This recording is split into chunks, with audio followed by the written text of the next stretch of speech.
आप देख रहे हैं न्यूज जब बोलेगा हिंदुस्तान। होलिका दहन क्या क्या है शुभ मुहूर्त। सीतापुर में 14 मार्च को होने वाली होली रंग पर्व जो पूर्व संध्या 13 मार्च को होलिका दहन होगा, इसका शुभ मुहूर्त क्या है, पंडित रामकृष्ण आचार्य ने वर्णन करते हुए कहा। 13 मार्च जहां भद्रा लगा होगा तो वहीं 13 मार्च रात्रि 10:27 पर यह नक्षत्र खत्म हो जाता है और होलिका दहन किया जा सकता है।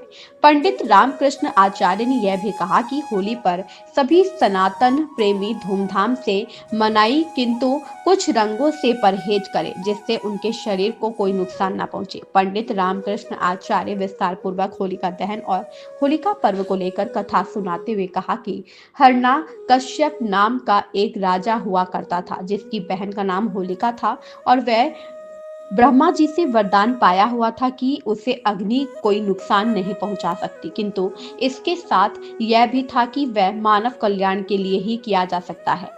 आइए जानते हैं क्या है होलिका का महत्व, क्यों मनाते हैं इतनी धूमधाम से यह पर्व। उत्तर प्रदेश के जनपद सीतापुर जिले से जब बोलेगा हिंदुस्तान संवाददाता अनुभव शुक्ला के साथ सीमा सागर की रिपोर्ट। नमस्कार, आप देख रहे हैं न्यूज जब बोलेगा हिंदुस्तान अनुभव शुक्ला के साथ। आज हमारे स्टूडियो में आए हैं पंडित रामकृष्ण। इनसे हम जानते हैं होली का महत्व। नमस्कार पंडित जी। नमस्कार। प्रत्येक वर्ष जो होली मनाई जाती है इसके कुछ महत्व बताइए। जी, मैं पंडित रामकृष्ण आचार्य आप लोगों को होली के विषय में संक्षिप्त थोड़ा सा विवरण आप लोगों को बता देता हूँ। आदि काल में हिरण्यकश्यप नाम के एक राजा थे जो न्यायप्रिय राजा थे। दैत्य कुल में जन्म हुआ था उनका। वो नारायण से चिढ़ते थे, नारायण का विरोध करते थे, बाकी वो न्यायप्रिय राजा थे और तीनों लोकों में उनका शासन हो चुका था। तीनों लोकों में उनका आधिपत्य था, राज्य कर रहे थे। तो सभी देवता नर मुनि ऋषि सभी परेशान थे। सबने नारद मुनि जी को लगा करके और योजनाबद्ध एक संतान इनके घर में जन्म लेती है, हिरण्यकश्यप के घर में, जिस संतान का पालन पोषण नारद जी के अधीन हुआ।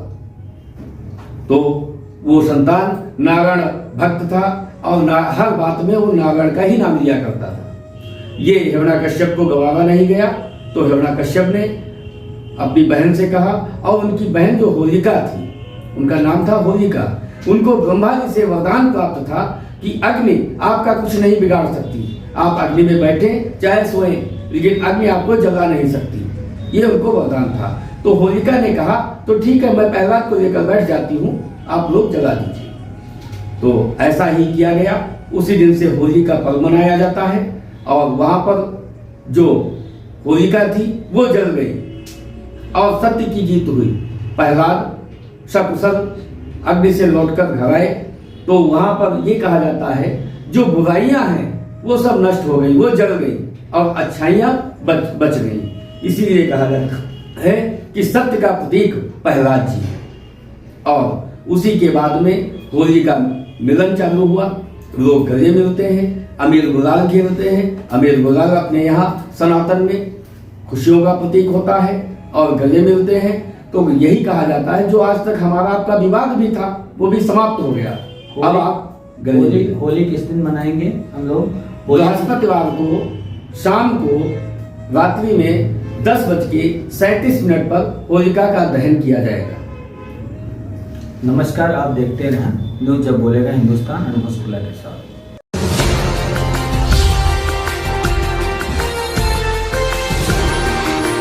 आप देख रहे हैं न्यूज जब बोलेगा हिंदुस्तान।